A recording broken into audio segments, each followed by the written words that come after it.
Nel video di oggi parleremo di amore, l'amor che muove il sole e le altre stelle. Che ne dite di ricevere settimanalmente una lezione di italiano? Se l'idea vi piace, allora prendete in considerazione l'idea di iscrivervi a questo canale e non dimenticate di attivare la campanella in modo da ricevere una notifica ogni volta che pubblico un nuovo video. Cominciamo!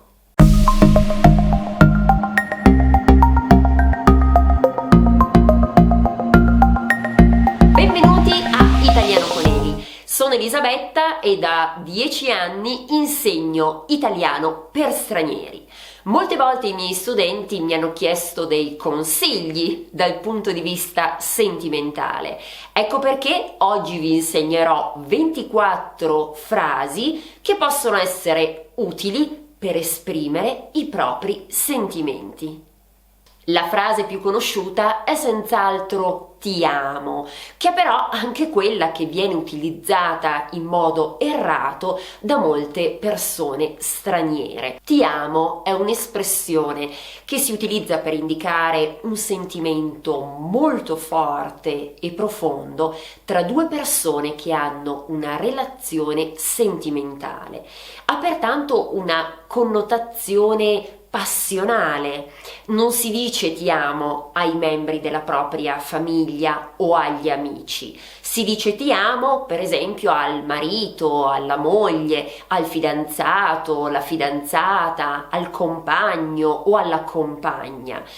Ribadisco, dico spesso ai miei studenti che si tratta di una frase pesante, nel senso che deve essere utilizzata con molta cautela.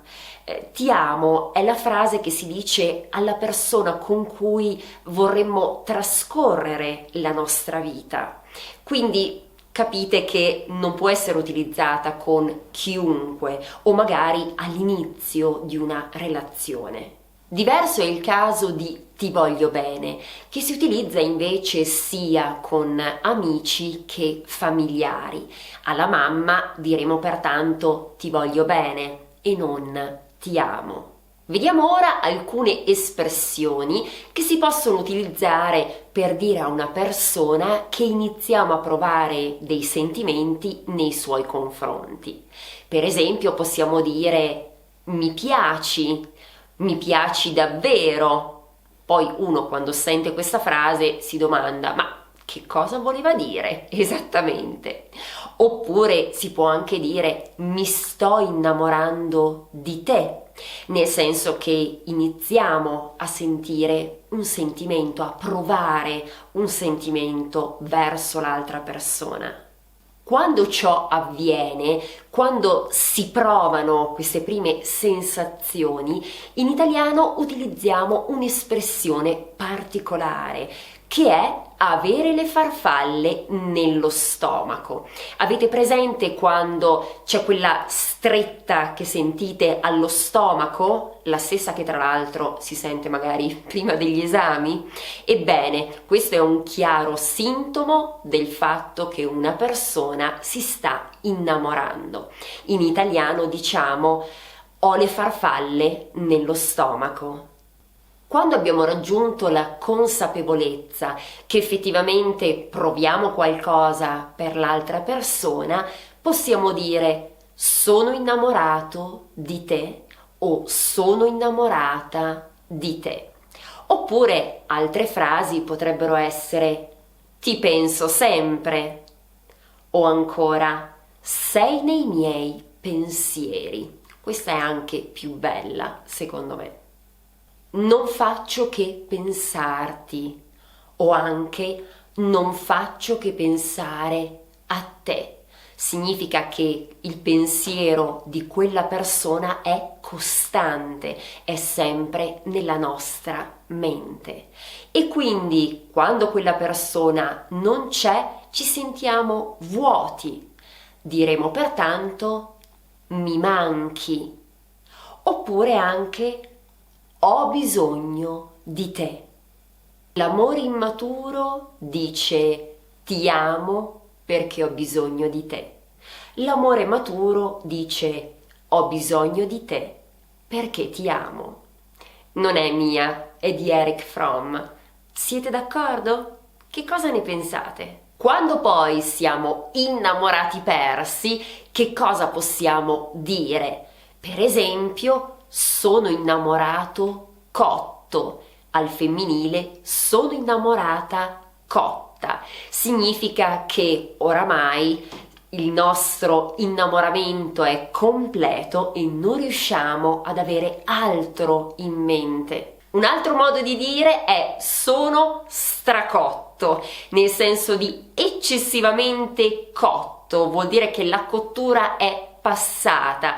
Anche in questo caso si tratta di un modo informale di dire per indicare che abbiamo raggiunto l'innamoramento. Quando ciò avviene, molto probabilmente potremo dire non riesco a togliermelo dalla testa, se riferito a un uomo, o non riesco a togliermela dalla testa. Significa che l'altra persona è un pensiero fisso, è diventata un chiodo fisso.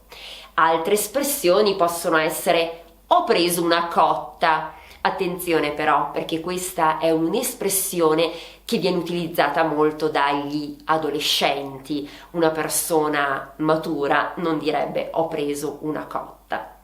Si può dire infatti avere una cotta per qualcuno, però ribadisco, attenzione, fa parte del linguaggio giovanile.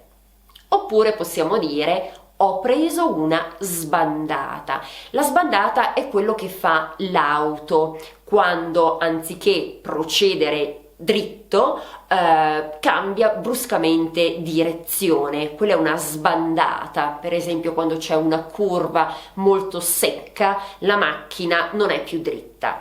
Ebbene, si può prendere una sbandata per qualcuno, nel senso che ci si può innamorare improvvisamente e violentemente e quindi si ha, come dire, una sorta di deviazione rispetto alla strada che si stava percorrendo, rispetto alla normalità. Se prendiamo una sbandata per qualcuno, molto probabilmente abbiamo perso la testa.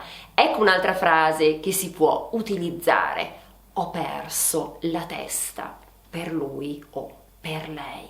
E che cosa possiamo dire all'altra persona per invitarla, per esempio, a bere qualcosa? Beh, potremmo dire: ti va di uscire con me? Ti andrebbe di uscire insieme qualche volta? O ancora, se la relazione oramai è stabile, si potrebbe chiedere: ti andrebbe di venire a vivere con me? E per i più temerari, vuoi sposarmi? Nella lezione di oggi abbiamo visto alcune espressioni che si possono utilizzare in ambito sentimentale in italiano. Qual è la frase che vi è piaciuta di più? Le conoscevate? E soprattutto fatemi sapere se ci saranno degli sviluppi in seguito alla visione di questo video. Se le cose dovessero andare nel migliore dei modi, attendo un invito a nozze. Se questo video vi è piaciuto, vi chiedo di mettere un mi piace, di condividerlo con le persone che conoscete e di iscrivervi al canale se non lo avete ancora fatto. Ecco altre 2 lezioni, non perdetevele. Alla prossima!